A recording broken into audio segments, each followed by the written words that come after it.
The Turkish government has seized control of the largest newspaper in the country that's critical of President Erdogan. This is part of a growing trend in Turkey in cracking down on political dissent.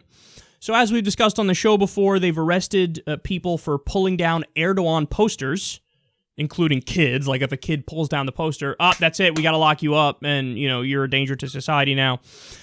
They've locked people up for making fun of him on social media. He was compared to a Lord of the Rings character, and he was a guy was brought up on trial for that.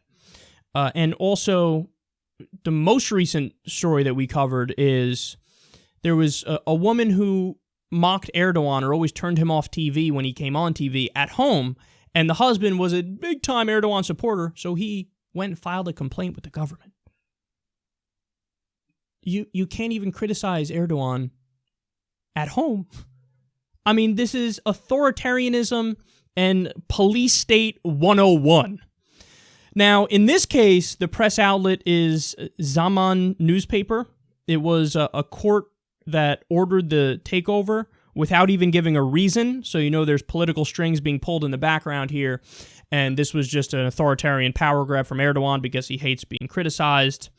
If I'm not mistaken, the person behind the newspaper and behind the movement is a Sufi Muslim, or he's related to the Sufi Islam movement, which is a much more liberal movement. It's not fundamentalist Islam like Erdogan is, and they're reformers, and they're liberals in the context of Turkey, and they have criticized Erdogan, and he's like, no, I'm now going to take over the newspaper because you dare criticize me.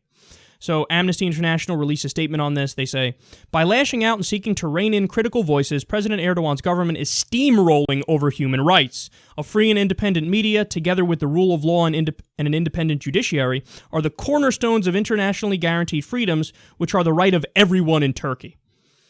So I'm here to tell you guys right now that it's not like, hey, look out, if we go further down this path, we're in trouble, Turkey's in trouble, and it's authoritarianism. I'm here to tell you it's already here. It's happening right now. All the examples I gave you of authoritarianism and a police state in Turkey, Erdogan's a known power grabber. He does the Vladimir Putin trick where he goes from prime minister to president to prime minister to president, and he just stays in power no matter what. Hey, when he's president, look at that. The president has more powers. Hey, when he's prime minister, look at that. The prime minister has all the power. I mean, he's such a shameless authoritarian. He just wears it on his sleeve. He fucking complimented Hitler recently. He said something along the lines of, well, having a strong central government worked in Nazi Germany. Who says that? And that's absolutely untrue.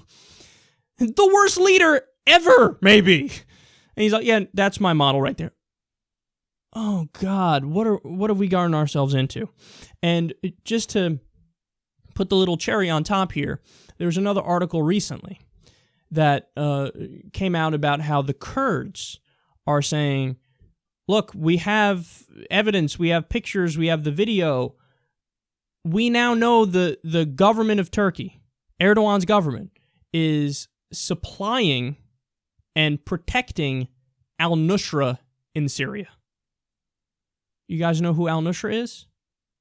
There's another name for the broader group that they're a part of. Al-Qaeda.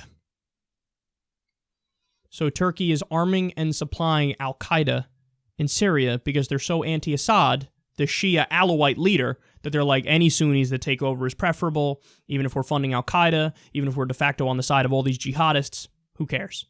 And also, by the way, the jihadists are fighting the Kurds. Who hates the Kurds? Nobody hates the Kurds more than Erdogan, who's cracked down on them, and the government of Turkey, which has cracked down on them for a very long time. So, and this is one of our top allies, man. How pathetic and how sad is that?